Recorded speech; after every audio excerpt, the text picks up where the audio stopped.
মুনাফিক মসজিদেও থাকে, মুনাফিক মসজিদে অলস হয়ে দাঁড়ায় বা অলস হয়ে বসে। মসজিদের মধ্যে জীবাণু স্বভাব বেশি থাকে। মুনাফিকেরা মসজিদে আসলে মসজিদ থেকে তাড়াতাড়ি বের হওয়ার চেষ্টা করে। মুনাফিকেরা মসজিদে আসলে অলসভাবে নামাজে দাঁড়ায়। মুনাফিকরা মসজিদে আল্লাহর জিকির কম করে। মুনাফিকেরা মসজিদে আসে মানুষকে দেখাবার জন্য। এই রকম স্বভাবের মানুষ তো আমাদের সমাজে নাই। তাহলে মুনাফিক কোথায় থাকে? উত্তর হলো, যেখানেই মুসলমান আছে সেখানেই ঘাপটি মেরে মুনাফিক অবস্থান করে। কাফিররা তো সরাসরি ইসলামের বিরোধিতা করে, কিন্তু মুনাফিক এটা মিচকা শয়তান। মিচকা শয়তান বুঝেন তো? এটা সামনাসামনি না, এটা ভিতরে ভিতরে তলে তলে পাকনামি করে, তলে তলে শয়তানি করে। তারে চিনবেন কেমনে? তার মাথায় টুপিও আছে, শুক্রবার জুমার দিনে লম্বা জুব্বাও পরে, ঘর থেকে বের হলে একদম ধবধবে সাদা পাঞ্জাবিও পরে, আবার সুযোগ পেলে ইসলামকে জবাই করে। সম্মানিত মুসল্লিবৃন্দ, কোরআনুল কারীমের ধারাবাহিক তাফসীর আমরা করছিলাম এবং 3 পর্বে 3 জুমায় আলোচনা করতে করতে আমরা সূরাতু আল বাকারা এর 7 নম্বর আয়াত পর্যন্ত আমাদের আলোচনা আমরা সমাপ্ত করেছিলাম। আজকে 4র্থ পর্বে 4র্থ জুমায় আমরা সূরাতু আল বাকারা এর 8 থেকে 20 নম্বর আয়াত পর্যন্ত, এই 13টি আয়াত থেকে আমরা আজকে আলোচনা পেশ করব ইনশাআল্লাহ। 8 থেকে 20 এই 13টি আয়াতে আল্লাহ তাআলা মুনাফিকদের কর্মকাণ্ড তুলে ধরেছেন। একটু খেয়াল করে শুনুন, সূরা আল বাকারা এর প্রথম 5টি আয়াতে আল্লাহ তাআলা মুমিনদের, মুত্তাকিদের পরিচয় তুলে ধরেছেন। এর পরবর্তী 2টি আয়াতে আল্লাহ তাআলা কাফিরদের সম্পর্কে আলোচনা করেছেন। অতঃপর 3rd স্টেপে, 3য় পর্যায়ে 13টি আয়াতে অনেক লম্বা বিস্তারিত আলোচনা আল্লাহ তাআলা মুনাফিকদের ব্যাপারে করেছেন। কোরআনুল কারীমের স্টার্টিংয়ে, একেবারে শুরুতেই আল্লাহ তাআলা এই 3 শ্রেণী সম্পর্কে আলোচনা করে মানবমণ্ডলীকে 3 ভাগে বিভক্ত করে দিয়েছেন। তাহলে কোরআনুল কারীম পৃথিবীর মানুষকে মোট কয় ভাগে ভাগ করেছে? 3 ভাগে ভাগ করেছে। আপনি এই 3 ভাগের কোনো এক ভাগে আছেন, আমি এই 3 ভাগের কোনো এক ভাগে আছি, এর বাহিরে কেউ নাই। প্রথম প্রকার হলো মুমিন, দ্বিতীয় প্রকার হলো কাফির, তৃতীয় প্রকার হলো মুনাফিক। এখন মুমিন কারা? মুমিনদের পরিচয় আল্লাহ সূরা বাকারার শুরুতে দিয়েছেন। কাফির কারা? তাদের পরিচয় আল্লাহ পরবর্তী 2 আয়াতে তুলে ধরেছেন। এরপরে মুনাফিক কারা? এদের পরিচয় আল্লাহ তাআলা পরবর্তী 13টি আয়াতে ধারাবাহিকভাবে আলোচনা করেছেন। এই 3 শ্রেণীর চূড়ান্ত পরিণতি, চূড়ান্ত গন্তব্য কি হবে, সেটাও আল্লাহ তাআলা কোরআনুল কারীমের বিভিন্ন জায়গায় বিক্ষিপ্তভাবে আল্লাহ তাআলা তাদের পরিণতির কথা, গন্তব্যের কথা অত্যন্ত চমৎকার করে তুলে ধরেছেন। কোরআনুল কারীম পৃথিবীর মানব মণ্ডলীকে 3টি শ্রেণীতে বিন্যস্ত করেছে এবং এই 3টি শ্রেণীর মানুষের চূড়ান্ত পরিণতি কি হবে সেটাও কোরআনে কারীম বিশদভাবে বর্ণনা করেছে। 1 নম্বর শ্রেণী হচ্ছে মুমিন। মুমিন কারা? ঈমান এনে ঈমানের উপর অটল অবিচল আছে যারা, মুমিন হলো তারা। মুমিন যারা, তাদের পরিণতি হলো, গন্তব্য হলো মুমিন যারা, জান্নাতি হলো তারা। সুবহানাল্লাহ। রব্বুল আলামিন কোরআনুল কারীমের 18 নম্বর সূরা সূরাতুল কাহফের 107 নম্বর আয়াত থেকে এভাবে বলছেন, ইন্নাল্লাযীনা আমানু ওয়া আমিলুস সালিহাতি কানাত লাহুম জান্নাতুল ফিরদাউসি নুজুলা খালিদিনা ফিহা লা ইয়াবগুনা আনহা হিওয়ালা। আল্লাহ তাআলা বলছেন, নিশ্চয়ই ঈমান এনে সৎকর্ম করেছে যারা, আল্লাহর 1 নম্বরের জান্নাত জান্নাতুল ফেরদাউসের মেহমান হয়ে যাবে তারা। আবার কোরআনুল কারীমের 9 নম্বর সূরা সূরাতুত তাওবা এর 111 নম্বর আয়াতে আল্লাহ আরো চমৎকার করে বলেছেন, ইন্নাল্লাহা আশতারা মিনাল মুমিনিনা আনফুসাহুম ওয়া আমওয়ালাহুম বিআন্না লাহুমুল জান্নাহ। নিশ্চয়ই আল্লাহ তাআলা মুমিনদের জান এবং মালকে খরিদ করে নিয়েছেন, আর তাদের জানমালের বিনিময়ে তাদেরকে তিনি জান্নাত দিয়েছেন। তাহলে মুমিন যারা জান্নাতের সুসংবাদ পেয়েছে তারা 2 নম্বর, কোরআন 2য় শ্রেণীতে যাদেরকে বিন্যস্ত করেছে তাদের পরিচয় হলো কাফির। 3 নম্বর শ্রেণীর পরিচয় হলো মুনাফিক। কাফির হলো তারা আল্লাহ রাসূল এবং ইসলামের সাথে কুফরি করে যারা, দুশমনি করে যারা। 3 নম্বর মুনাফিক কারা? মুখে মুখে ঈমানের কথা বলে অন্তরের মধ্যে কুফরি লালন করে যারা। মুনাফিক হলো তারা। এই 2 শ্রেণীর মানুষের গন্তব্য হলো জাহান্নাম। তবে কাফিরদের স্ট্যাটাস হলো জাহান্নামের উপরে, আর মুনাফিকদের স্ট্যাটাস হলো জাহান্নামের নিচে। এই 2 শ্রেণীর পরিণতি সম্পর্কে রব্বুল আলামিন কোরআনে কারীমে বলেছেন। কোরআনুল কারীমের 9 নম্বর সূরা সূরাতুত তাওবা এর 68 নম্বর আয়াতে আল্লাহ তাআলা বলছেন, ওয়া'আদাল্লাহুল মুনাফিকিনা ওয়াল মুনাফিকাতি ওয়াল কুফফারা নারা জাহান্নামা খালিদিনা ফিহা হিয়া হাসবুহুম ওয়া লা'আনাহুমুল্লাহ ওয়া লাহুম আযাবুম মুকিম। আল্লাহ তাআলা বলছেন, মুনাফিক নারী পুরুষ এবং কাফিরদের ব্যাপারে আল্লাহ জাহান্নামের আগুনের ওয়াদা করেছেন। সেটা হলো তাদের আবাসস্থল, তাদের উপরে আল্লাহর লানত এবং তাদের জন্য চিরস্থায়ী আযাবের ব্যবস্থা যিনি রেখেছেন তিনি কে? আল্লাহ রব্বুল আলামিন কোরআনুল কারীমের 4 নম্বর সূরা সূরাতুন নিসা এর 140 নম্বর আয়াতের শেষাংশে বলেছেন, ইন্নাল্লাহা জামিউল মুনাফিকিনা ওয়াল কাফিরিনা ফি জাহান্নামা জামিআ। নিশ্চয়ই আল্লাহ মুনাফিক এবং কাফির সবাইকে জাহান্নামে সমবেত করবেন। এই আয়াতগুলো খেয়াল করুন, এখানে আল্লাহ কাফিরদের কথা বলেছেন পরে, মুনাফিকদের কথা বলেছেন আগে। তার মানে হলো পরিণতির দিক বিবেচনায় কাফিরের চাইতে মুনাফিকের পরিণতি হবে অত্যন্ত ভয়াবহ। পরিণতির বিবেচনায়, আমি আবারও কথাটি রিপিট করছি, পরিণতির দিক বিবেচনায় কাফিরের পরিণতির চাইতে মুনাফিকের পরিণতিও আরো বেশি ভয়াবহ।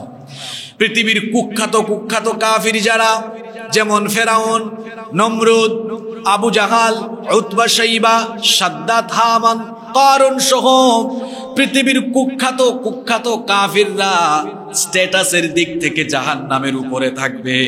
আর কলিমউদ্দিন, সলিমউদ্দিন, আব্দুর রহমান, আব্দুস সামাদ নামের নাম নিয়ে মুসলমানের বেশ ধরে মুনাফিকি করেছে যারা, জাহান্নামে ফেরাউন নমরুদের নিম্ন স্তরে থাকবে তারা। এজন্য রব্বুল আলামিন কোরআনুল কারীমের 4 নম্বর সূরা সূরাতুন নিসা এর 145 নম্বর আয়াতে বললেন, ইন্নাল মুনাফিকিনা ফিদ দারকিল আসফালি মিনান নারি ওয়া লান তাজিদা লাহুম নাসীরা। নিশ্চয়ই মুনাফিকেরা জাহান্নামের একেবারে নিম্ন স্তরে অবস্থান করবে, আর সেখানে তাদের কোনো সাহায্যকারী থাকবে না, কোনো সাহায্যকারী থাকবে না। তাহলে ভয়াবহতার দিক বিবেচনায় কাফিরের চাইতে মুনাফিকের পরিণতি আরো বেশি খারাপ। তাহলে বলেন তো, তুলনামূলকভাবে মুনাফিক ভালো না কাফির ভালো? মানে এই দুই শ্রেণী থেকে ভালো কে? কাফের ভালো। মুনাফিক কাফের থেকেও খারাপ। তাহলে কোরআনে কারীম পৃথিবীর মানুষকে কয় ভাগে ভাগ করেছে? কয় ভাগে? সবচেয়ে খারাপ কারা? জোরে বলেন, সবচেয়ে খারাপ কারা? মুনাফিক। এজন্য আমাদের দুশ্মন শয়তান, সে কখনো আমাদেরকে কাফির বানাতে চায় না, কারণ সে জানে আমাদেরকে কাফির বানানো তার জন্য অনেক কঠিন। আর সে আমাদেরকে কাফির বানাতে যাবে কোন দুঃখে? শয়তান যদি আমাদেরকে কাফির বানায়, শয়তানের বেশি লাভ নাকি মুনাফিক বানালে শয়তানের বেশি লাভ? বুঝে শুনে জবাব দেন। আমাদেরকে কাফির বানালে শয়তানের বেশি লাভ নাকি আমাদেরকে মুনাফিক বানালে শয়তানের বেশি লাভ? এজন্য শয়তান আমাদেরকে কাফির বানাতে চায় না। শয়তান আমাকে, আপনাকে, আমাদেরকে ধোঁকা দিয়ে যেটা বানাতে চায় সেটার নাম কি? জোরে বলেন। মুনাফিক বানাতে চায়। কারণ কাফির বানাবে কেন? শয়তানের তো বুদ্ধি বেশি, আমাদের চেয়ে শয়তানের বুদ্ধি কম না বেশি? তো সে বুদ্ধি করে দেখেছে আপনাকে কাফির বানাইলে শয়তানের লস, আপনি জাহান্নামের উপরে চলে যাবেন।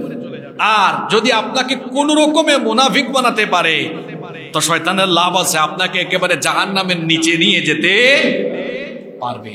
মুনাফিক হচ্ছে মানুষের মধ্যে সবচেয়ে ডেঞ্জারাস ক্যারেক্টার। এরা হচ্ছে সবচেয়ে ভয়াবহ।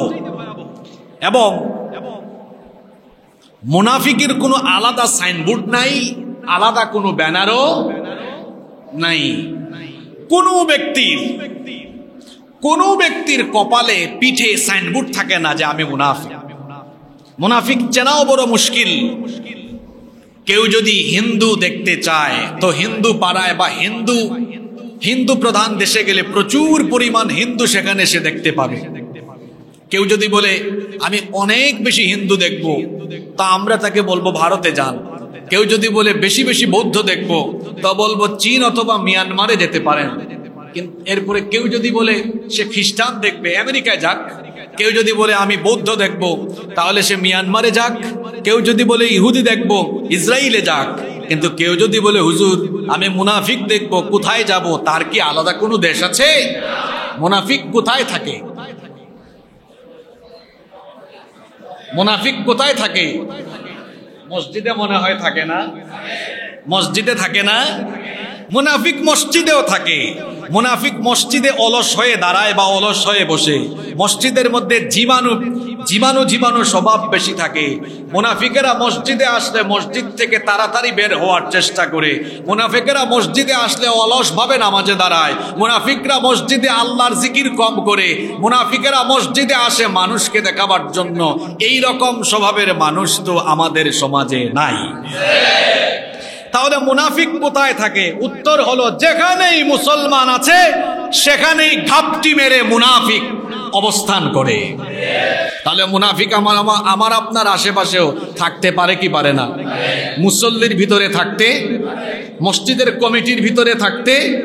কি বলেন? অনেক মসজিদের কমিটির ভিতরে মুনাফিক লোক আছে না? অনেক মসজিদের কমিটির ভিতরে মুনাফিক মার্কা লোক থাকার কারণে ওই মসজিদের ব্যবস্থাপনা ভালো থাকে না। এমনকি যে মসজিদের কমিটিতে মুনাফিক মার্কা স্বভাবের লোকজন সদস্য থাকে, পরিচালক দায়িত্বশীল থাকে, ওই মসজিদের মেম্বার থেকে কোনোদিনও ইমাম বা খতিব সাহেব সত্য কথা সাহস করে বলতে পারেন না। কাফিরের চাইতে মুনাফিকরা যুগে যুগে ইসলামের ক্ষতি করেছে সবচাইতে কম না বেশি? কাফিররা তো সরাসরি ইসলামের বিরোধিতা করে, কিন্তু মুনাফিক এটা মিচকা শয়তান। মিচকা শয়তান বুঝেন তো? এটা সামনাসামনি না, এটা ভিতরে ভিতরে তলে তলে পাকনামি করে, তলে তলে শয়তানি করে। তারে চিনবেন কেমনে? তার মাথায় টুপিও আছে, শুক্রবার জুমার দিনে লম্বা জুব্বাও পরে, ঘর থেকে বের হলে একদম ধবধবে সাদা পাঞ্জাবিও পরে, আবার সুযোগ পেলে ইসলামকে জবাই করে। মুনাফিক লেবাস ধারণ করে মুসলমানের, কিন্তু কাজ করে কাজ যত কিছু করে সব কাফিরদের মতো কাজ করে, বাহিরে সে ইমানের প্রকাশ ঘটায়, অন্তরে সে কুফরি লালন করে। আর শয়তান এজন্যই, যেহেতু মুনাফিকরা জাহান্নামের নিম্ন স্তরে অবস্থান করবে, এজন্য শয়তান মুসলমানকে কাফির বানাতে চায় না। কি বানাতে চায়? জোরে বলেন, কি বানাতে চায়? এজন্য রাসূলে কারীম, আমরা সবাই বলি সাল্লাল্লাহু আলাইহি ওয়াসাল্লামের সাহাবীরা যে রোগটিকে সবচাইতে বেশি ভয় করতেন এবং যে রোগের ব্যাপারে তারা সতর্ক থাকতেন, ওই রোগের নাম হলো নিফাকের রোগ। মুনাফিকির ব্যাপারে তারা সচেতন থাকতেন। এই রোগে যারে ধরে, এই রোগে যারে ধরে, যদি জটিল কোন রোগে কেউ আক্রান্ত হয়, মরণ ব্যাধিতে আক্রান্ত হয়ে কেউ যদি মারা যায়, সে জাহান্নামে যাবে এমন কোন কথা কোরআন বা হাদিসের কোথাও আছে? আছে? কিন্তু মুনাফিকের রোগ নিয়ে কেউ মারা গেলে বিনা হিসাবে জাহান্নামের একেবারে নিম্ন স্তরে যাবে, এমন দিক নির্দেশনা, এমন কথা কোরআন হাদিসে আছে না নাই? এই জন্য আল্লাহর রাসূলের সাহাবীরা মুনাফিকির ব্যাপারে সবচাইতে বেশি সচেতন থাকতেন। হুযায়ফা ইবনুল ইয়ামান রাদিয়াল্লাহু আনহু, তিনি হচ্ছেন নবী করিম সাল্লাল্লাহু আলাইহি ওয়াসাল্লামের এমন একজন সাহাবী যাকে নবীজি মুনাফিকের তালিকা জীবদ্দশায় দিয়ে গিয়েছিলেন। নবীজি তার ওফাতের আগে, ইন্তেকালের আগে মুনাফিকের লিস্ট করে, মুনাফিকের তালিকা এই সাহাবীর কাছে দিয়ে গিয়েছিলেন। আল্লাহর নবী এই তালিকা তার কাছের সাহাবী আবু বকর রাদিয়াল্লাহু আনহুকে দেন নাই, ওমর রাদিয়াল্লাহু আনহুকে দেন নাই, ওসমান রাদিয়াল্লাহু আনহুকে দেন নাই, আলী রাদিয়াল্লাহু আনহুকে দেন নাই। আল্লাহর নবী এই লিস্ট দিয়েছেন হুযায়ফা ইবনুল ইয়ামান রাদিয়াল্লাহু আনহুর কাছে। হুযায়ফা ইবনুল ইয়ামান রাদিয়াল্লাহু আনহুকে সাহিবু সিররুন নবী সাল্লাল্লাহু আলাইহি ওয়াসাল্লাম, নবীজির গোপন কথার ভান্ডার বলা হতো। নবীজি গোপন গোপন কথাগুলো ওই সাহাবীকে বলে গিয়েছিলেন। এমনকি মদিনার মুনাফিকদের তালিকা তৈরি করে সেই তালিকা নবীজি ইন্তেকালের আগে এই সাহাবীকে দিয়ে গিয়েছিলেন। ওমর ইবনুল খাত্তাব রাদিয়াল্লাহু আনহুর শাসনামলে, তিনি যখন খলিফা, তিনি যখন আমিরুল মুমিনিন, জানাজার জন্য কোনো লাশ আসলে তিনি ততক্ষণ যেতেন না। হুযায়ফা ইবনুল ইয়ামান রাদিয়াল্লাহু আনহু যতক্ষণ জানাজায় আসতেন না, যখন কোনো লাশ জানাজার জন্য আনা হতো, তিনি তখন বলতেন, দেখো তো এখানে হুযায়ফা ইবনুল ইয়ামান এসেছে কিনা। কারণ হুযায়ফা ইবনুল ইয়ামান জানাজায় আসা মানে লোকটা ভালো, লোকটা মুনাফিক না। আর হুযায়ফা ইবনুল ইয়ামান রাদিয়াল্লাহু আনহু না আসা মানে লোকটা মুনাফিক। কারণ মুনাফিকের জানাজায় কিংবা তার কবর জিয়ারতে নিষেধাজ্ঞা যিনি দিয়েছেন তিনি কে? খুব কঠিন কথা আবারও রিপিট করছি, মুনাফিকের জানাজায় হাজির হওয়া, এমনকি মুনাফিকের কবর জিয়ারতে সরাসরি নিষেধাজ্ঞা দিয়েছেন কে? এজন্য ওমর রাদিয়াল্লাহু আনহু জানাজার লাশ আসলে পরে বলতেন, দেখো সেখানে হুযায়ফা ইবনুল ইয়ামান এসেছেন কিনা। হুযায়ফা ইবনুল ইয়ামান রাদিয়াল্লাহু আনহু আসলে তিনিও জানাজায় যেতেন, না আসলে ওমর রাদিয়াল্লাহু আনহু জানাজায় যেতেন না। একবার গভীর রাতে হুযায়ফা ইবনুল ইয়ামান রাদিয়াল্লাহু আনহুর কাছে ওমর রাদিয়াল্লাহু আনহু গেলেন। যাওয়ার পরে তাকে জড়িয়ে ধরলেন, বললেন, ভাই হুযায়ফা, আজ আমি তোমার কাছে গুরুত্বপূর্ণ একটি বিষয় জানার জন্য এসেছি। আমি যে প্রশ্নটি তোমাকে করব, দয়া করে মেহেরবানি করে সেই প্রশ্নের উত্তরটি তুমি আমাকে জানিয়ে দিও। আর যদি নবীজি এ ব্যাপারে কোনো নিষেধাজ্ঞা দিয়ে যান, তাহলে তুমি সরাসরি উত্তর না দিলেও আমাকে তুমি ইশারা ইঙ্গিতে বুঝাইয়া দিও, কারণ এই বিষয়টি আমার হৃদয়ের ভেতরে এক ধরনের ব্যাকুলতা তৈরি করেছে। হুযায়ফা ইবনুল ইয়ামান রাদিয়াল্লাহু আনহু বললেন, আপনি রাষ্ট্রপ্রধান আর আমি রাষ্ট্রের একজন নাগরিক, কোন একটা বিষয় জানার জন্য এত বিনয়, এত নম্রতার সাথে আমাকে কেন বলছেন? আপনি বলেন, যা জানতে চান বলেন, আমি আপনাকে সেটা জানিয়ে দিব, তার জবাব দিব। তিনি তখন বললেন, ভাই হুযায়ফা ইবনুল ইয়ামান, তুমি আমাকে বলো তো, আল্লাহর নবী তোমাকে যে মদিনার মুনাফিকদের তালিকা তোমার কাছে রেখে গিয়েছেন, আজকে তুমি আমাকে বলো ওই তালিকার ভেতরে আমি ওমরের নামটা সেখানে আছে কিনা। খুব খেয়াল করে শুনেন, কত বড় মাপের সাহাবী ওমর রাদিয়াল্লাহু আনহু। তার মর্যাদার ব্যাপারে স্বয়ং নবীজি বলেছেন, যে 10 জন সাহাবীকে আল্লাহ তাআলা দুনিয়ায় থাকা অবস্থায় জান্নাতের সুসংবাদ দিয়েছেন, এদের মধ্যে একজন হলেন ওমর রাদিয়াল্লাহু আনহু। সুবহানাল্লাহ।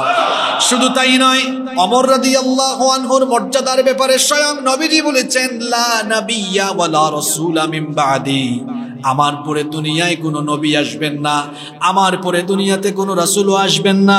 লাউ কানা নাবিয়্যাম মিন বাদি লাকানা উমর, আমার পরে পৃথিবীতে কেউ যদি নবী হয়ে আসতো তাহলে আমার ওমর আমার পরে নবী হয়ে যেত। ওমর রাদিয়াল্লাহু আনহুর মর্যাদা কেমন ছিল শুনেন। তিনি এমন সাহসী ছিলেন, মদিনার মায়েরা বাচ্চারা যখন ঘুমাতো না, বাচ্চাদেরকে বলতেন ওমর আসতেছে। ওমর আসার কথা শুনলে বাচ্চারা সঙ্গে সঙ্গে ঘুমিয়ে যেত। সুবহানাল্লাহ। সেই ওমর রাষ্ট্রপ্রধান, প্রেসিডেন্ট, আমিরুল মুমিনিন, খলিফাতুল মুসলিমিন, তিনি গিয়ে বলছেন, ভাই হুদায়ফা, তোমার কাছে তো নবীজি সেই গোপন তালিকা দিয়েছেন, তুমি আমাকে দয়া করে বলো গোপন তালিকায় আমার নামটা আছে কিনা। হুদায়ফা ইবনুল ইয়ামান রাদিয়াল্লাহু আনহু বাচ্চা শিশুর মতো ফুপিয়ে ফুপিয়ে কান্না আরম্ভ করলেন। ওমর রাদিয়াল্লাহু আনহু তখন বললেন, ভাই আমার প্রশ্নটি করার পরে তুমি কাঁদছো কেন? হুদায়ফা ইবনুল ইয়ামান রাদিয়াল্লাহু আনহু তখন বললেন, কেন কাঁদবো না বলেন, কেন কাঁদবো না বলেন? আপনার বিনয় আর নম্রতায় আমি অভিভূত হয়েছি। রাষ্ট্রপ্রধান হয়েও এত বিনয়ের সাথে আমার কাছে প্রশ্ন করেছেন, আর যে বিষয়টি প্রশ্ন করেছেন আমি অবাক হয়ে গিয়েছি। আপনার তাকওয়া দেখে, আল্লাহর প্রতি ভয় দেখে, আখিরাতের প্রতি ভয় দেখে আমি বড় অবাক হয়েছি। কি করে আপনার নাম ওই তালিকায় আসবে? আপনাকে তো আল্লাহর নবী জান্নাতের সুসংবাদ প্রাপ্ত সাহাবীদের তালিকায় রেখেছেন। শুধু তাই নয়, আপনাকে তো নবীজি বিশেষ মর্যাদা সম্পন্ন সাহাবীদের তালিকায় রেখেছেন। কি করে আপনার নাম মুনাফিকের তালিকায় আসবে? ওমর রাদিয়াল্লাহু আনহু তখন কি জবাবটা দিলেন শুনেন। ওমর রাদিয়াল্লাহু আনহু তখন বললেন, ভাই হুদায়ফা ইবনুল ইয়ামান শোনো, আমি কোরআন হাদিস পড়ে নবীজির বয়ান শুনে যা বুঝেছি, মুনাফিক হলো পৃথিবীর সবচেয়ে নিকৃষ্ট মানুষ। ঈমান হলো আশা আর ভয়ের মাঝামাঝি। তা আমার মধ্যে নিফাক তো যে কোনো সময় ঢুকে যেতে পারে। যদি তালিকায় আমার নাম থাকে, এখনো তো সময় আছে তওবা করে আল্লাহর কাছে খাঁটি মুমিন হয়ে যাওয়ার। আর যদি না থাকে তাহলে সেটাও আমার জন্য ভালো, আল্লাহর কাছে তৌফিক কামনা করব মুমিন হয়ে মরার। সুবহানাল্লাহ। বড় বড় সাহাবীরা মুনাফিকির রোগের ব্যাপারে এভাবে তারা সচেতন থেকেছেন, কারণ নিফাকের রোগ হলো এমন রোগ, এই রোগে যারা আক্রান্ত হয়ে মারা যাবে আল্লাহ তাআলা তাদের ব্যাপারে বলেছেন, বাশশিরিল মুনাফিকিনা বিআন্না লাহুম আযাবান আলীমা। ও নবী, মুনাফিকদেরকে জাহান্নামের ভয়াবহ আযাবের সুসংবাদ আপনি প্রদান করেন। আযাবের কি কখনো সুসংবাদ হয়? এটা আযাবের তীব্রতা বোঝানোর অর্থে আল্লাহ এই শব্দটি এখানে চয়ন করেছেন। অর্থাৎ মুনাফিকদেরকে এমন শাস্তি দেওয়া হবে যা তাদের কল্পনারও বাইরে। সম্মানিত মুসল্লিবৃন্দ, আল্লাহ তাআলা এই কোরআনে কারীমের ভেতরে কাফিরদের নামে সূরা দিয়েছেন। সূরার নাম হলো সূরাতুল কাফিরুন। এই সূরার আয়াত সংখ্যা হলো মাত্র 6টা, লাইন হলো মাত্র 3টা। কয় লাইন? কয় আয়াত? 6 আয়াত। আর মুনাফিকের নামে আল্লাহ তাআলা একটি সূরা দিয়েছেন, আয়াত সংখ্যা 11, পৃষ্ঠা সংখ্যা 1.5 পৃষ্ঠা। কাফিরের সূরা 3 লাইন, মুনাফিকের সূরা 1.5 পৃষ্ঠা। আপনারা কি ঘুমাই গেছেন নাকি? কাফিরের সূরা কয় লাইন? 3 লাইন। মুনাফিকের সূরা কয় পৃষ্ঠা? চিন্তা করেছেন? কাফিরের পরিচয় দিতে আল্লাহ লাগছে 3 লাইন, আর মুনাফিকটা এত খারাপের খারাপ, তার পরিচয় দিতে আল্লাহ লেগেছে কয় পৃষ্ঠা? কাফিরের পরিচয় দিতে আল্লাহ লেগেছে মাত্র 6 লাইন, 6 আয়াত। আর মুনাফিকের পরিচয় দিতে আল্লাহ লেগেছে কত আয়াত? 11 আয়াত। এমনকি সূরা বাকারায় আপনি লক্ষ্য করেন, প্রথম 5 আয়াতে মুমিনের কথা, আর মাত্র 2 আয়াতে কাফিরের কথা। আর মুনাফিকের কথা কয় আয়াতে? একটু আগেই তো বললাম, কত আয়াত? 13 আয়াত। কত আয়াত? তাহলে ভয়াবহতার দিক থেকে এই 3 শ্রেণীর মানুষ, মুমিন, কাফের, মুনাফিক, সবচাইতে ভয়াবহ কে? জোরে বলেন। একটি সমাজে, একটি দেশে ইসলামী আন্দোলন, এরপরে মুসলমান, মুসলিম উম্মার জন্য ইসলাম বিরোধীরা এতটা ডেঞ্জারাস নয়। আমাদের লেবাস পরে আমাদের সমাজে ঘাপটি মেরে থাকা মুনাফিকরা যতটা ভয়াবহ, মুনাফিকরা এতটা ভয়াবহ, কারণ যুগে যুগে এরা ইসলাম আর মুসলমানের ক্ষতি করেছে সবচাইতে বেশি। এজন্য তাদের পরিণতিও বেশি ভালো না বেশি খারাপ? মুনাফিকদের পরিণতি এত খারাপ, মদিনার সমাজে যে মুনাফিকগুলো ছিল সেই মুনাফিকদের সর্দার লিডার ছিল আব্দুল্লাহ বিন উবাই বিন সুলুল। আব্দুল্লাহ ইবনে উবাইয়ের নাম আপনারা শুনেছেন কি শুনেন নাই? এই মুনাফিক আল্লাহর রাসূলের পিছনে নামাজ আদায় করত, আল্লাহর রাসূলের পিছনে নামাজ আদায় করত, আল্লাহর নবীর সাথে দাওয়াতে যেত, আল্লাহর নবীর সঙ্গে চলাফেরা করত, কিন্তু ভেতরে ভেতরে সে নিফাকগ্রস্ত ছিল। কাফির মুশরিকদের সাথে বন্ধুত্ব করে ইসলাম আর মুসলমানদের ক্ষতি সাধন করেছে। উহুদের ময়দান থেকে তার 300 সৈন্য নিয়ে সে পলায়ন করেছিল। জীবদ্দশায় মৃত্যুর আগ পর্যন্ত সারা জীবন ইসলাম আর মুসলমানদের ক্ষতি সাধন করেছে। তাবুকের অভিযান থেকে ফিরে আসার কিছুদিন পরেই এই মুনাফিক নেতা মারা গেল। তার ছেলের নাম আব্দুল্লাহ। তার ছেলে দৌড়ে নবীজির কাছে আসলো, এসে বলল, ইয়া রাসূল, আমরা বলি সাল্লাল্লাহু আলাইহি ওয়াসাল্লাম, আমার পিতা মারা গিয়েছেন। আমার পিতার ইচ্ছে ছিল তিনি মারা যাওয়ার পরে যেন আপনার গায়ের জুব্বা মুবারক দিয়ে আমার পিতার কাফনের কাপড় পরিধান করানো হয়। এই কথা শুনে আল্লাহর নবী সঙ্গে সঙ্গে তার একটি জুব্বা দিয়ে দিলেন। এবং আব্দুল্লাহ বিন উবাইয়ের ছেলে বলল, আমার পিতা আরো বলেছেন তিনি মারা যাওয়ার পরে যেন আপনি তার জানাজায় গিয়ে ইমামতি করেন। আল্লাহর রাসূল তার জুব্বা মোবারক দিয়ে বললেন, ঠিক আছে, বাড়িতে যাও, গিয়ে লাশ প্রস্তুত করো, দাফনের জন্য প্রস্তুত করো, জানাজার জন্য প্রস্তুত করো, আমি আসতেছি। কিছুক্ষণ পরে যখন আল্লাহর নবী রওনা দিবেন, ওমর রাদিয়াল্লাহু আনহু সামনে এসে বাধা দেওয়া আরম্ভ করলেন। আল্লাহর নবীকে বাধা দিলেন। ওমর রাদিয়াল্লাহু আনহু স্মরণ করিয়ে দিলেন, ও আল্লাহর নবী, আপনি তো জানেন এই লোকটা সারা জীবন ইসলাম আর মুসলমানদের ক্ষতি করেছে। উহুদের ময়দানে আমাদের সাথে সে দুশ্মনী করেছে, তার 300 সৈন্য নিয়ে পলায়ন করেছে, সারা জীবন আমাদের ক্ষতি সাধন করেছে। তার সকল কুকর্ম নবীজির সামনে তুলে ধরলেন। আল্লাহর নবী এগুলো শোনার পরেও বললেন, ওমর, জানাজায় যেতে তো আমার আল্লাহ এখনো আমাকে নিষেধ দেন নাই, সুতরাং তুমি আমার পথের সামনে থেকে সরে দাঁড়াও। আল্লাহর নবী যখন রওনা দিবেন, ওমর রাদিয়াল্লাহু আনহু নবীজিকে আবারও ধরলেন, বাধা দিলেন। বেশ কয়েকটি জায়গায় ওমর রাদিয়াল্লাহু আনহু একাকী সিদ্ধান্ত নিয়েছেন, আর ওমর রাদিয়াল্লাহু আনহুর সিদ্ধান্তের পক্ষে আল্লাহ কোরআনের আয়াত নাজিল করে ওমর রাদিয়াল্লাহু আনহুর পক্ষে রায় দিয়েছেন। এখানে ওমর রাদিয়াল্লাহু আনহুর পক্ষে আল্লাহ 2টা আয়াত নাজিল করেছিলেন। কিভাবে আয়াতগুলো নাজিল হয়েছিল শুনেন। ওমর রাদিয়াল্লাহু আনহু বাধা দেওয়া সত্ত্বেও নবীজি থামলেন না, জানাজায় চলে গেলেন। যখন নবীজি জানাজার সামনে দাঁড়ালেন, জানাজায় আল্লাহর নবী যখন লাশ সামনে নিয়ে জানাজার সামনে দাঁড়াতে যাবেন, আল্লাহ বরদাস্ত করলেন না। আল্লাহ সঙ্গে সঙ্গে আয়াত নাজিল করলেন। সূরা তাওবা এর 84 নম্বর আয়াত নাজিল হয়ে গেল, ওয়ালা তুসাল্লি আলা আহাদিম মিনহুম মাতা আবাদান ওয়ালা তাকুম আলা কবরি ইন্নাহুম কাফারু বিল্লাহি ওয়া রাসূলিহি ওয়া মাতু ওয়া হুম ফাসিকুন। আল্লাহ আয়াত নাজিল করলেন, ও নবী, এই মুনাফিকদের মধ্য থেকে কেউ যদি মারা যায়, তার জানাজায় আপনি দাঁড়াবেন না, এমনকি তার কবরের সামনে দাঁড়িয়ে আপনি কবর জিয়ারত করবেন না। আল্লাহু আকবার।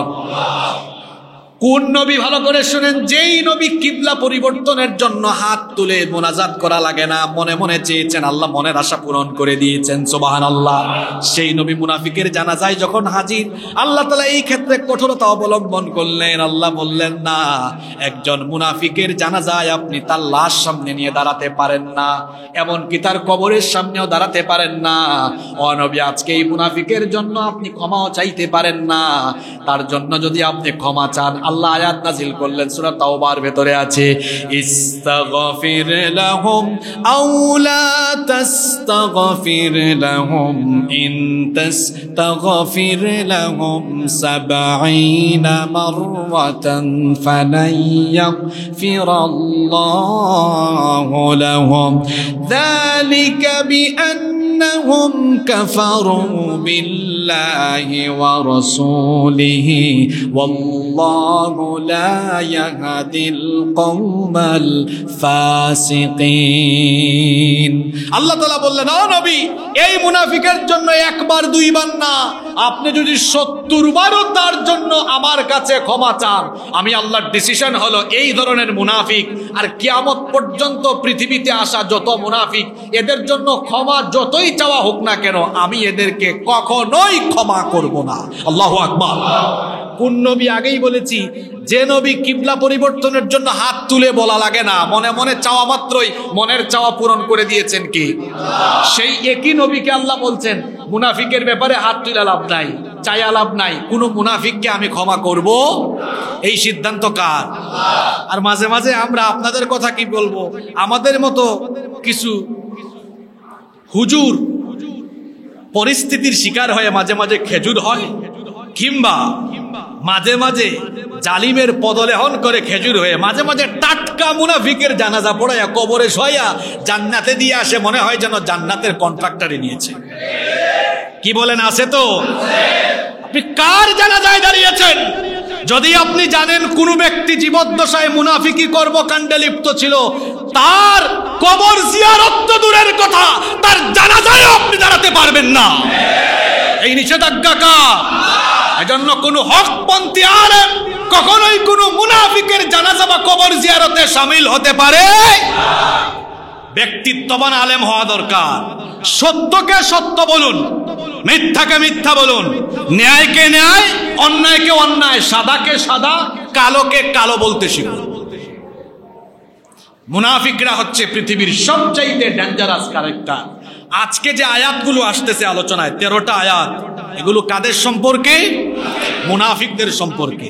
মুনাফিক শব্দটি হচ্ছে আরবি, এর অর্থ হলো মান ইউখফিল কুফরা ওয়া ইউযহিরুল ঈমান, যারা মুখে মুখে ঈমানের প্রকাশ ঘটায়, ঈমানের কথা বলে কিন্তু অন্তরে কুফরি লালন করে।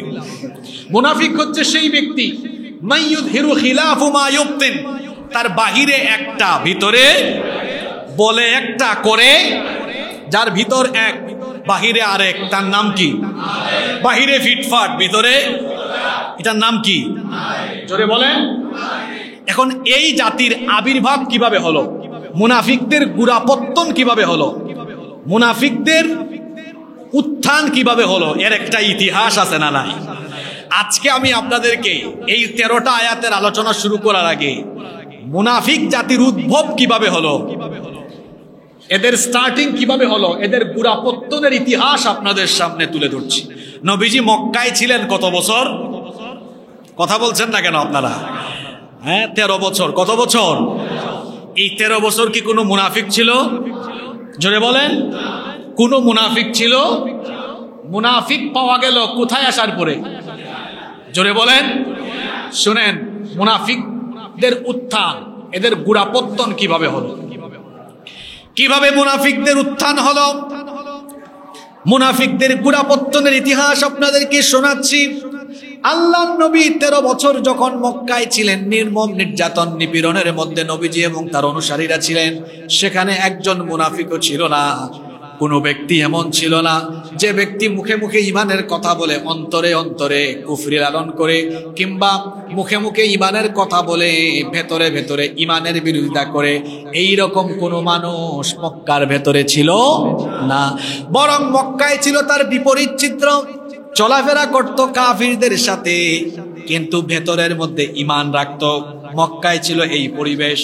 আর যখন নির্মম নির্যাতন নিপীড়নের সম্মুখীন হয়ে আল্লাহর আদেশে নবীজি এবং সাহাবীরা মদিনায় চলে আসলেন। মদিনায় আসার পরে এখানকার আউস এবং খাজরাজ গোত্রদ্বয় আনসারের ভূমিকা পালন করলো। এই যে আনসার কাদেরকে বলা হয়? যে সকল লোকেরা মুহাজিরদেরকে, হিজরতকারীদেরকে আশ্রয় দিয়েছেন, তাদেরকে বলা হয় আনসার। আমাদের দেশে একটা আনসার বাহিনী আছে না? নাম তো বড় সুন্দর, কিন্তু কাজ কি ভালো? জোরে বলেন, কাজ কি ভালো? আনসার সাহাবীরা 2 প্রকার। সাহাবীরা কয় প্রকার? এক প্রকার সাহাবীরা হলেন মুহাজির। মুহাজির মানে হিজরতকারী, যারা মক্কা থেকে হিজরত করে মদিনায় এসেছেন, তাদেরকে কি বলা হয়? আর ওই মুহাজিরদেরকে যারা মদিনায় আশ্রয় দিয়েছেন তাদেরকে বলা হয়।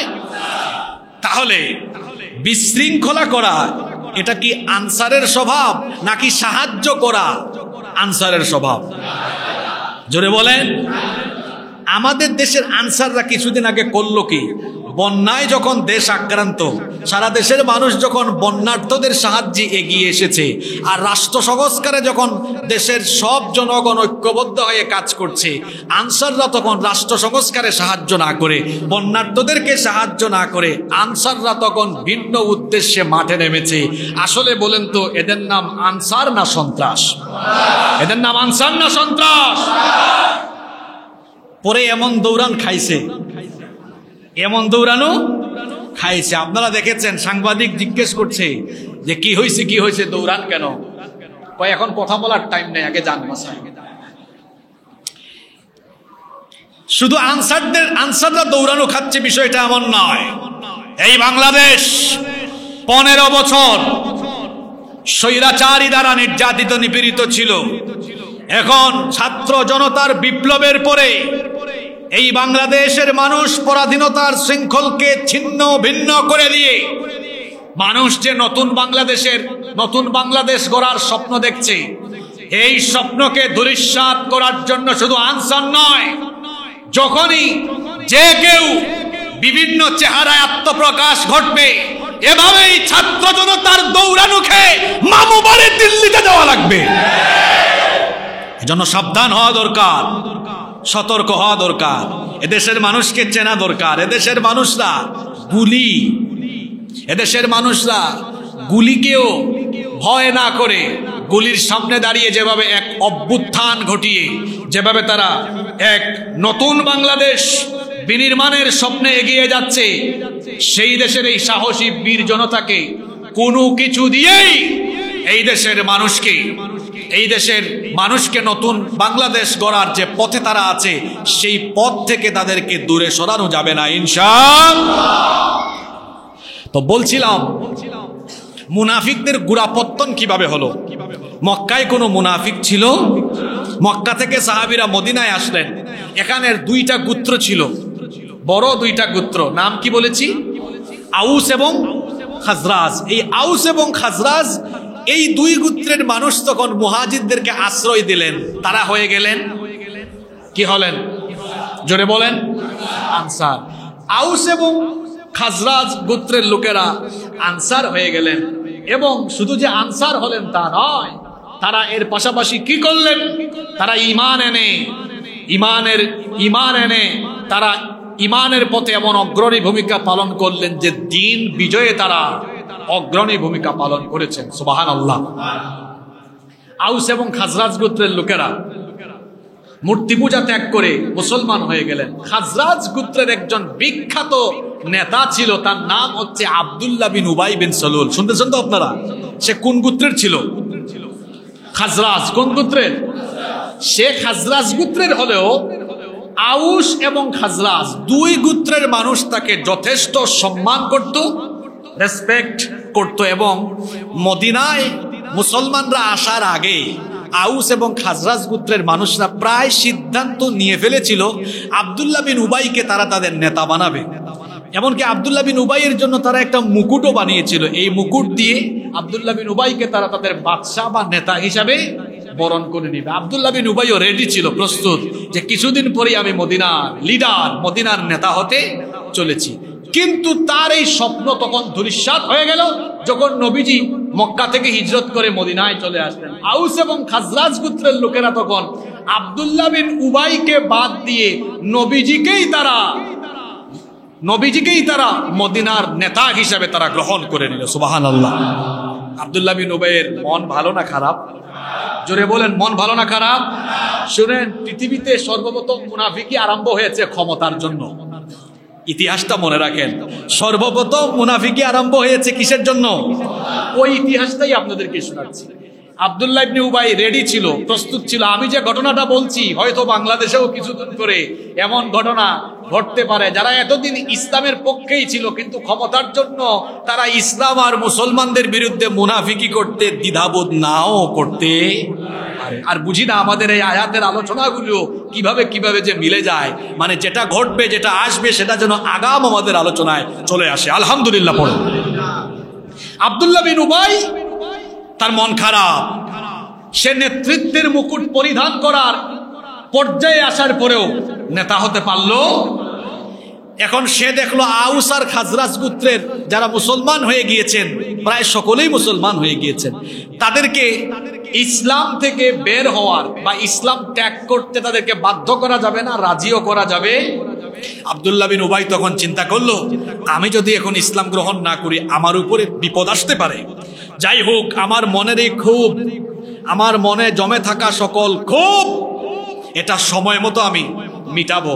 সে তখন অনিচ্ছা সত্ত্বেও ইসলাম গ্রহণ করলো, আর তার যত অনুসারীরা ছিল এদেরকেও বললো, তোরাও আমাদের সাথে আয়, আমরা মুখে মুখে মুসলমানদেরকে দেখাই ইসলাম কবুল করব, কিন্তু তলে তলে আমরা ইসলাম বিরোধিতা করে যারা মক্কা থেকে এসে এখন নেতা হয়েছে আমরা এদের শিকড় কেটে ফেলবো। নাউজুবিল্লাহি মিন। তাহলে এই যে আব্দুল্লাহ বিন উবাই এবং তার অনুসারীরা, এই কিছু সংখ্যক লোকেরা ঈমান গ্রহণ করলো, এরা কি মুখ দিয়ে যে ঈমানের ঘোষণা দিয়েছে, অন্তরে কি তাদের ঈমান ছিল? জোরে বলেন, অন্তরে কি ঈমান ছিল? তারা ভেবেছিল তাদের এই অন্তরের খবর কেউ জানবে না, কিন্তু আল্লাহ তাআলা আয়াত নাজিল করে মুসলমানদের সামনে তাদের চরিত্র ফাঁস করে দিলেন। তাদের চরিত্রকে আল্লাহ তুলে ধরলেন, মুসলমানদেরকে সতর্ক করে দিলেন। আব্দুল্লাহ ইবনে উবাই এবং তার অনুসারীরা যখন অন্তরের মধ্যে খুব জমা রেখে অন্তরের মধ্যে ইসলাম বিদ্বেষ লালন করে মুখে মুখে তারা যখন ঈমানের ঘোষণা দিল, আল্লাহ তাআলা তাদের ব্যাপারে আয়াত নাজিল করলেন, ওয়া মিনান নাসি মান ইয়াকুলু আমান্না বিল্লাহি ওয়া বিল ইয়াউমিল আখির ওয়া মা হুম বিমুমিনিন। আর মানুষের মধ্যে এমন কিছু লোক আছে যারা বলে আমরা আল্লাহ আর আখিরাত দিবসের উপরে ঈমান এনেছি, ওয়া মা হুম বিমুমিনিন, অথচ আদৌ তারা মুমিন নয়। বলেছেন কে? এরা মুখে মুখে ঈমানের কথা বলে, কিন্তু এরা দ্বিমুখী স্বভাবের মানুষ। এরা দ্বিমুখী স্বভাবের মানুষ, এরা বলে একটা করে আরেকটা। তাদের বাহিরের রূপ একরকম, ভেতরের রূপ আরেক রকম। তাদের কথা আল্লাহ সূরা মুনাফিকুনের প্রথম আয়াতে এভাবে বলেছেন, ইদা জাআকাল মুনাফিকুনা ক্বালু নাশহাদু ইন্নাকা লারাসূলুল্লাহ ওয়াল্লাহু ইয়ালামু ইন্নাকা লারাসূলুহু ওয়াল্লাহু ইয়াশহাদু ইন্নাল মুনাফিকিনা লাকাযিবুন। আল্লাহ তাআলা বলছেন, ও নবী, মুনাফিকরা যখন আপনার কাছে আসে তখন তারা বলে আমরা সাক্ষ্য দিচ্ছি নিশ্চয়ই আপনি আল্লাহর রাসূল। আর আল্লাহ বলছেন, আল্লাহ জানেন নিশ্চয়ই আপনি আল্লাহর রাসূল।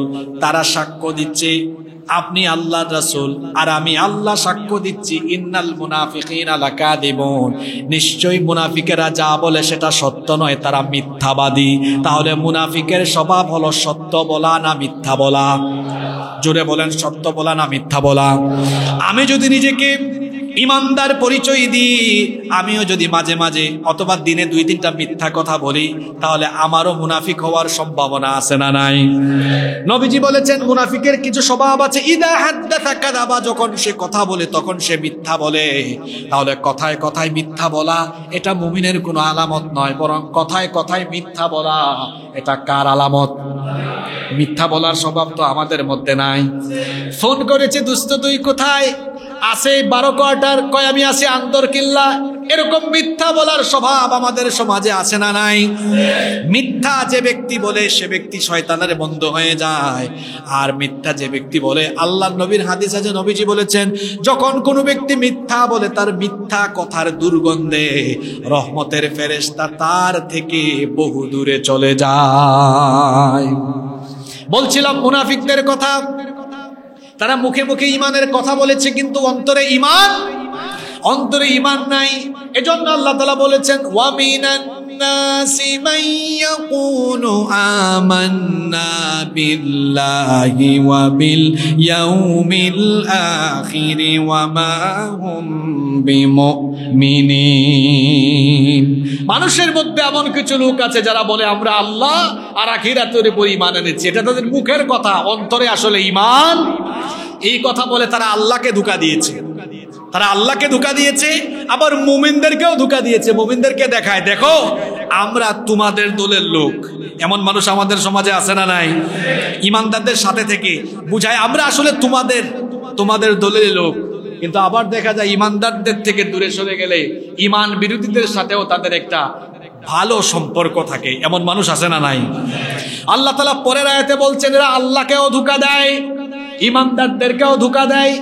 আল্লাহ তাআলা সূরা বাকারার পরের আয়াত 9 নম্বর আয়াতে এজন্য বললেন ইউখাদিউনাল্লাহা ওয়াল্লাযীনা আমানু ওয়া মা ইয়াখদাউনা ইল্লা আনফুসাহুম ওয়া মা ইয়াশউরুন। এই মুনাফিকরা আল্লাহ এবং ইমানদারদেরকে ধোঁকা দেয়। আচ্ছা এরা আল্লাহ আর ইমানদারদেরকে কেমনে ধোঁকা দেয়? এই ব্যাখ্যা কোরআনে আছে না নাই? শুনেন এরা আল্লাহকে কিভাবে ধোঁকা দেয় আর মুমিনদেরকে কিভাবে ধোঁকা দেয়। কি সুন্দর করে আল্লাহ এদের চরিত্র কোরআনে বলে দিয়েছেন। কোরআনের এক আয়াতের তাফসীর পাওয়া যায় অন্য আয়াতে, আর তাফসীরুল কোরআন বিল কোরআন, কোরআন দিয়ে কোরআনের তাফসীর হলো সবচাইতে অথেন্টিক তাফসীর। কিভাবে এই মুনাফিকগুলো আল্লাহ আর ইমানদারদেরকে ধোঁকা দেয় আল্লাহ তাআলা কোরআনে কারীমের 4 নম্বর সূরা সূরাতুন নিসায়ের 142 নম্বর আয়াত থেকে সেই ধোঁকার কথা এভাবে বলেছেন ইন্নাল মুনাফিকিনা ইউখাদিউনাল্লাহা ওয়া হুয়া খাদিউহুম ওয়া ইযা ক্বামু ইলাস সালাতি ক্বামু কুসালা ইউরাউনান নাসা ওয়া লা ইয়াযকুরুনাল্লাহা ইল্লা কলিলা। আল্লাহ তাআলা বলছেন নিশ্চয়ই মুনাফিকেরা আল্লাহ এবং আল্লাহকে ধোঁকা দিতে চায়, ওয়া হুয়া খাদিউহুম, অথচ আল্লাহ এদেরকে ধোঁকার মধ্যে ফেলে রেখেছেন, তারা জানে না তারা ধোঁকা কিভাবে দেয়। এই আয়াতে আল্লাহ তাদের 3টা ধোঁকার কথা বলেছেন। আল্লাহ বলেছেন ওয়া ইযা ক্বামু ইলাস সালাতি ক্বামু কুসালা, এরা যখন নামাজে দাঁড়ায়, মুনাফিকের নামাজ হলো এমন, সে যখন নামাজে দাঁড়ায় অলস ভাবে নামাজে দাঁড়ায়, আলস্য ভাব নিয়ে দাঁড়ায়। এদের নামাজে বিনয় নাই। নামাজে যখন দাঁড়ায় কিছুক্ষণ ডান দিকে হেলাধুলা করে, বাম দিকে হেলাধুলা করে, গোলামের মতো বিনয়ী হয়ে দাঁড়ায় না, সিনা টান করে দাঁড়ায়। অলস একটা মুড এদের ভিতরে থাকে। মসজিদের ভিতরে বসে থাকলে, নামাজে কেউ দাঁড়ালে, মসজিদের ডানে বামে তাকাইলে এ ধরনের অলস্য ভাবের মুসল্লি কিন্তু মাঝে মাঝে দেখা যায়। কি বলেন, আছে না নাই? এরা অলস ভাবে নামাজে দাঁড়ায়, এরা আল্লাহকে ধোঁকা দেয়। ইউরাউনান নাস, এরা মানুষকে কেমনে ধোঁকা দেয়? এরা মানুষ দেখাবার জন্য কাজ করে, এরা নামাজ আদায় করে আর লোকদেরকে দেখায় দেখো আমি তো পাক্কা নামাজি, পাক্কা মুসল্লি। সে মানুষকে দেখায় আমি পাক্কা নামাজি, অথচ তার ভেতর মুনাফিকিতে ভরা। এরপরে 3 নম্বর ওয়ালা ইয়াযকুরুনাল্লাহা ইল্লা কলিলা, আল্লাহর জিকির, আল্লাহকে স্মরণ করার প্রবণতা এদের মধ্যে খুব কম না বেশি? খুবই কম। আল্লাহ এদের কথা বলছেন মুযাবযাবিনা বাইনা যালিকা লা ইলাহা উলাই ওয়া লা ইলাহা উলা, এরা দুদুল্যমান অবস্থায় পড়ে আছে, এদিকেও না ওইদিকেও না, এরা এরকম দুদুল্যমান অবস্থায় পড়ে আছে। এলোপাতারি বৃষ্টি, বুঝেন তো আপনারা? এটাকে আপনারা আঞ্চলিক ভাষায় কি বলেন? ওই যে বৈশাখ মাসে বৈশাখের ঝড়ে যখন এলোপাতারি বৃষ্টি হয়, ডান দিক থেকেও আসে, বাম দিক থেকেও মাঝে মাঝে আসে, কিছুক্ষণ পর পর এরকম আপনার দিক চেঞ্জ হয়, এলোপাতারি বৃষ্টি হয়। তো এই এলোপাতারি বৃষ্টি হলে ছাতা থাকলে আমরা কি করি? যেদিকে বৃষ্টি ছাতাও সেদিকে। মুনাফিকগুলো হলো এরকম, এরা সুযোগ সুবিধা যেদিকে থাকে তারা ওই দিকে, যেদিকে সুযোগ পায় ওইদিকেই দৌড়ায়। এবং তারা ইমানদারের ভাব নিয়ে আল্লাহকে ধোঁকা দেয়, আল্লাহকে ধোঁকা দেয় এরপরে তারা মুমিনদেরকেও ধোঁকা দেয়, মুমিনদেরকে দেখায় দেখো আমরা তো তোমাদের সমাজে ইমানদার সমাজের, আমরা নামাজে আসি, আমরা রোজা রাখি, তাহাজ্জুদে আসি, দেখো না আমরাও ইমানদার। কিন্তু এভাবে ইমানদারির ব্যাস ধরে তারা ইসলামের ক্ষতি কেমনে করে? নামাজেও আসে কিন্তু দেখা যায় নামাজিদের বিরোধিতা করে।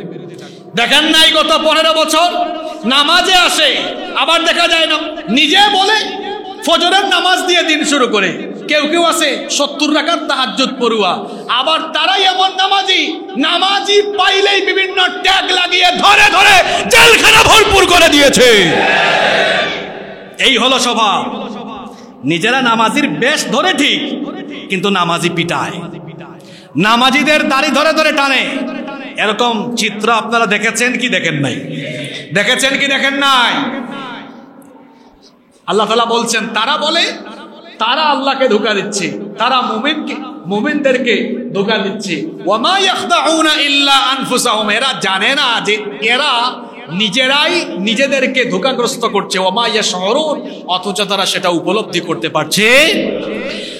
এরপরে 10 নম্বর আয়াতে তাদের ব্যাপারে আরো বলা হয়েছে, ফি কুলুবিহিম মারাদুন ফাযাদাহুমুল্লাহু মারাদা ওয়া লাহুম আযাবুন আলীমুম বিমা কানু ইয়াকযিবুন।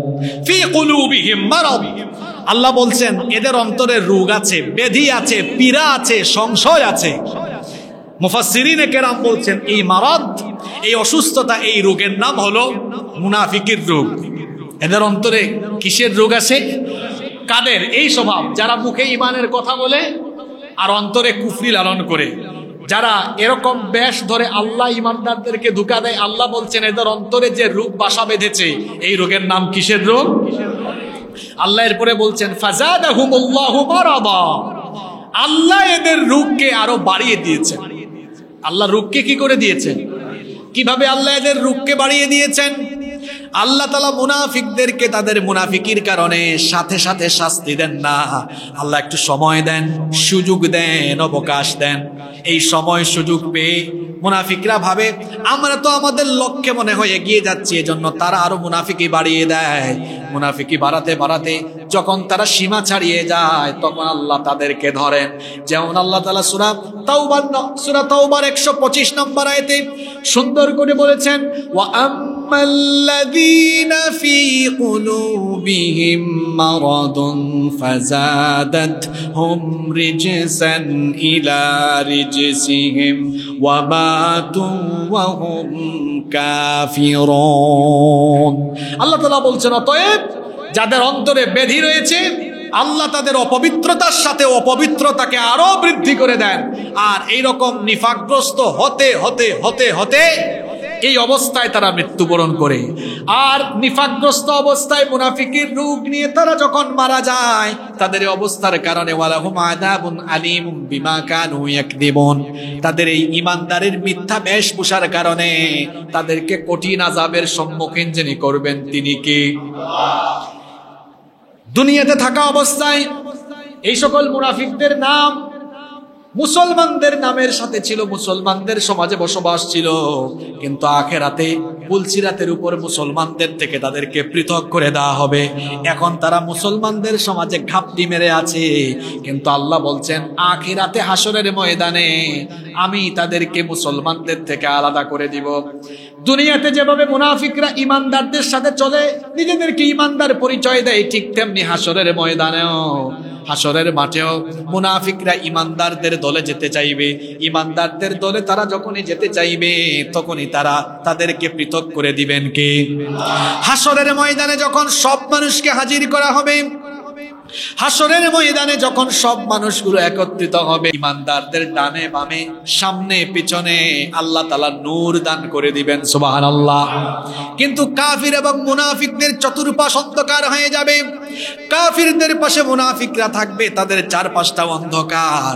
তারা হঠাৎ করে দেখবে যে ইমানদারদের সাথে তারা দুনিয়াতে চলাফেরা করত, আর যাদেরকে তারা ধোঁকা দিত সেই ইমানদারদের চারপাশে নূর আছে। তখন তারা ইমানদারদেরকে লক্ষ্য করে কি বলবে শুনেন, আল্লাহ সেটাও কোরআনে কারিমে ফাঁস করে দিয়েছেন। কোরআনে কারিমের 57 নম্বর সূরা হাদীদের 13 নম্বর আয়াত থেকে আল্লাহ বলছেন, ইয়াউমা ইয়াকুলুল মুনাফিকুনা ওয়াল মুনাফিকাতু লিল্লাযীনা আমানু انظুরুনা নাকতাবিস মিন নূরিকুম। সেই দিন মুনাফিক নারী এবং পুরুষেরা ইমানদারদেরকে বলবে, তোমরা একটু দাঁড়াও, তোমরা একটু থামো। হাসরের ময়দানে আজ আমরা তমসাচ্ছন্ন অন্ধকারে নিমজ্জিত হয়েছি, কিন্তু তোমাদের চারপাশে তো আমরা নূর দেখছি, তোমাদের কাছ থেকে কিছু নূর আমাদেরকে দাও। তখন এই মুনাফিকদেরকে কি বলা হবে শুনেন, কিলা রজিউ ওয়ারাআকুম ফালতামিসু নূরান ফাদরিবা বাইনাহুম বিসুরিন লাহু বাবুম বাতিনুহু ফীহির রাহমাতু ওয়া যাহিরুহু মিন কিবালিহিল আযাব। তখন তাদেরকে বলা হবে, সামনে আগাইও না মুনাফিকের দল, পিছনে ফিরে যাও, পিছনে গিয়ে তোমরা আজ নূর তালাশ করো। তখন আল্লাহ তাআলা বলছেন, আমি ইমানদার আর মুনাফিকদের মাঝখানে একটা দেয়াল, একটা প্রাচীর নির্মাণ করে দিব, যাতে করে মুনাফিকরা দুনিয়াতে যেমন ইমানদারদের কাছে ঘেসে ইমানদারদের কাছে এসে ইমানদারদের ক্ষতি করেছে, এই সুযোগ আর কিয়ামতে পাবে না। মাঝখানে একটা দেয়াল আমি নির্মাণ করে দিব, আর এই দেয়ালে একটা বাব, একটা দরজা থাকবে। এই দরজার অপর প্রান্তে ইমানদারেরা আল্লাহর রহমতের ভিতরে থাকবে, সুবহানাল্লাহ। আর অপর প্রান্তে মুনাফিকদেরকে কঠিন আযাবের সম্মুখীন যিনি করবেন তিনি কি? যখন আল্লাহ একটা দেয়াল নির্মাণ করে দিবেন, মুনাফিকগুলো চিৎকার করবে, চিৎকার করে তারা মুমিনদেরকে বলবে, ইউনাদুনাহুম আলাম নাকুম মাআকুম ক্বালু বালা ওয়ালাকিন্নাকুম ফাতানতুম আনফুসাকুম ওয়া তারাব্বাসতুম ওয়ারতাবতুম ওয়া গাররাতকুমুল আমানিয়্যু হাত্তা جاء أمر الله وغركم بالله الغرور। চিৎকার করে তারা তখন বলবে, মুনাফিকরা চিৎকার করে ইমানদারদেরকে বলবে, আলাম নাকুম মাআকুম, আমরা কি দুনিয়াতে তোমাদের সাথে ছিলাম না? ইমানদাররা তখন বলবে, বালা, অবশ্যই তোমরা আমাদের সাথে ছিলে, কিন্তু ওয়ালাকিন্নাকুম ফাতানতুম আনফুসাকুম, তোমরা নিজেরা তোমাদেরকে বিপদগ্রস্ত করেছো, ওয়া তারাব্বাসতুম, এবং তোমরা নিজেদেরকে প্রতীক্ষার ভেতরে রেখেছো, ওয়ারতাবতুম, নিজেদেরকে তোমরা সন্দেহের ভেতরে রেখেছো, ওয়া গাররাতকুমুল আমানিয়্যু, দুনিয়ায় ক্ষমতার জন্য, দুনিয়াবি মোহের কারণে, দুনিয়াবি মোহ তোমাদেরকে মোহাবিষ্ট করে রেখেছিল। হাত্তা জা আমরুল্লাহ, এরকম নিফাকের পথে থাকতে থাকতে আল্লাহর আদেশ অর্থাৎ মৃত্যু তোমাদের কাছে চলে এসেছিল। তোমরা শয়তানের ধোঁকায় পড়ে গিয়েছিলে, মহাপ্রতারক শয়তান তোমাদেরকে প্রতারিত করেছিল।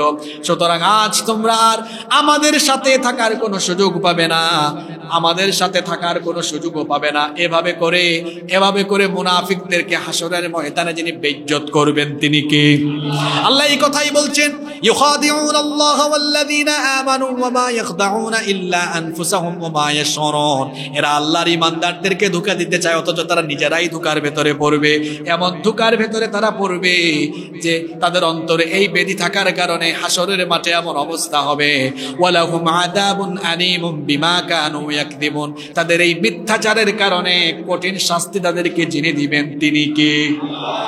এই ধরনের কার্যক্রমে যখন মুনাফিকরা লিপ্ত ছিল, এই ভয়াবহ কার্যক্রমে লিপ্ত থাকার পরেও দুনিয়াতে তাদেরকে আল্লাহ শাস্তি না দিয়ে প্রথমে সংশোধনের কথা বলেছেন। কিভাবে আল্লাহ সংশোধন হওয়ার কথা বলেছেন? 11 নম্বর আয়াতে আল্লাহ সেই কথা বলছেন, ওয়া ইযা কিলা লাহুম লা তুফসিদু ফিল আরদি ক্বালু ইন্নামা নাহনু মুসলিহুন। আর যখন তাদেরকে বলা হলো তোমরা ফাসাদ করো না। এই যে তোমরা মুখে মুখে ইমানের কথা বলে তলে তলে ইসলাম আর মুসলমানদের ক্ষতি করে ফাসাদ সৃষ্টি করছে, এটা তোমরা করো না। তখন তারা কি বলে? ইন্নামা নাহনু মুসলিহুন, আমরা তো ফাসাদ করছি না, আমরা সংস্কার করছি। কি করছি?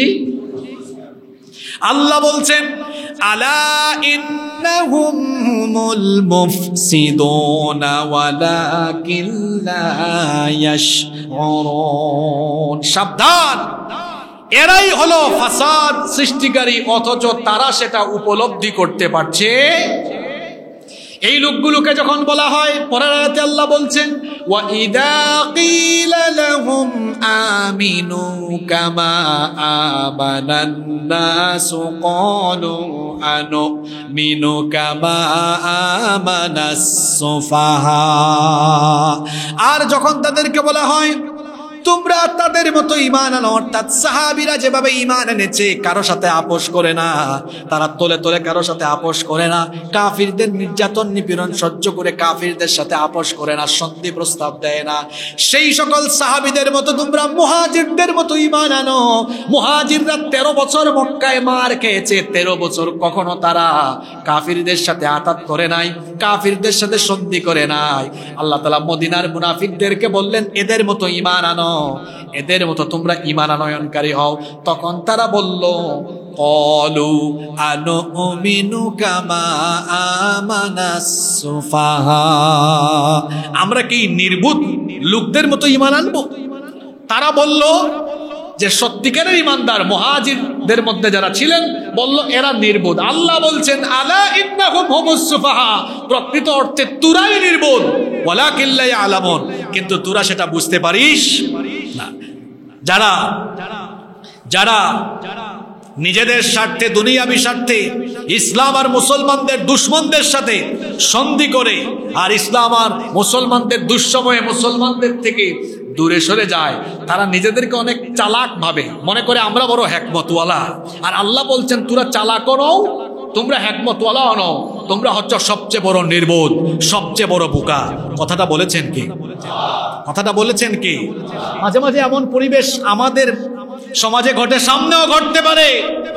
ইসলাম আর মুসলমানদের উপরে চরম দুর্দিন আসতে পারে।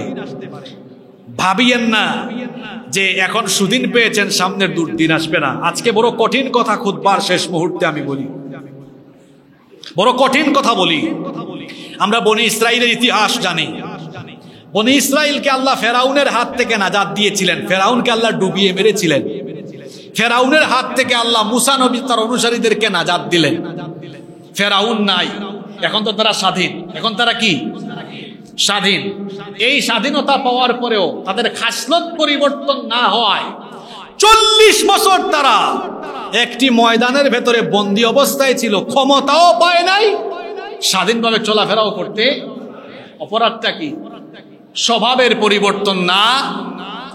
আমি বাংলাদেশে বর্তমানে যে অবস্থা লক্ষ্য করছি, স্বাধীনতা পাওয়ার পরেও কিছু মানুষের খাসলতের মধ্যে এত সমস্যা আছে, এই খাসলত পরিবর্তন না করলে আরো কত বছরের জন্য যে বন্দিত্ব দশা আসবে আল্লাহ ছাড়া কেউ জানে না। আমার এই কথাগুলো উপলব্ধি করার জন্য আজকেই গিয়ে বনি ইসরাইলের ইতিহাস পড়বে। বনি ইসরাইলের লোকেরা ফেরাউন থেকে নাজাত পাওয়ার পরে 40 বছর ক্ষমতাও পায় নাই, স্বাধীনতাও। ফেরাউন থেকে স্বাধীন হয়েছে, কিন্তু স্বাধীনতা এরপরেও কেন? ওই ফেরাউনের হাত থেকে নাজাত পাওয়ার পরে সাগরের ওই পারে গিয়ে আল্লাহ বললেন যাও জিহাদে যাও, আমালিকাদের বিরুদ্ধে জিহাদ করো। তারা বলল না, আমরা পারবো না। তারা পথ দিয়ে হেঁটে যাচ্ছে, দেখলো এক সম্প্রদায়ের লোকেরা মূর্তি পূজা করছে। তারা বলল মুসা, আমাদেরকেও যদি কিছু একটা বানায় দিতা, আমরাও এরকম পূজা করতে পারতাম। মুসা নবী গেলেন তুর পাহাড়ে, ওইদিকে তারা বাসুরের প্রতিমা বানিয়ে সেটার পূজা আরম্ভ করে দিল। খাসলতের কোনো পরিবর্তন হয় নাই। স্বভাবের পরিবর্তন না হলে, নিজেদের অন্তরের ভেতরে ইখলাস না নিয়ে আসলে, নিজেদের উদ্দেশ্য ঠিকঠাক না করলে এমন পরাধীনতা আসবে যে পরাধীনতা থেকে উদ্ধার হতে হলে 15 বছর নয়, 30 বছরও সময় লাগতে পারে। আল্লাহ আমাদেরকে কথাগুলো বুঝার তৌফিক দান করুন। আজকে আমরা 8 থেকে 13 এই 5টি আয়াতের আলোচনা করলাম। আরো বাকি আছে কয়টা আয়াত? আরো না, আমাদের গেল কয়টা? আমাদের গেল 6টা আয়াত, আরো আছে 7টা আয়াত। বাকি 7টা আয়াতের আলোচনা আমরা আগামী জুমায় করবো ইনশাআল্লাহ।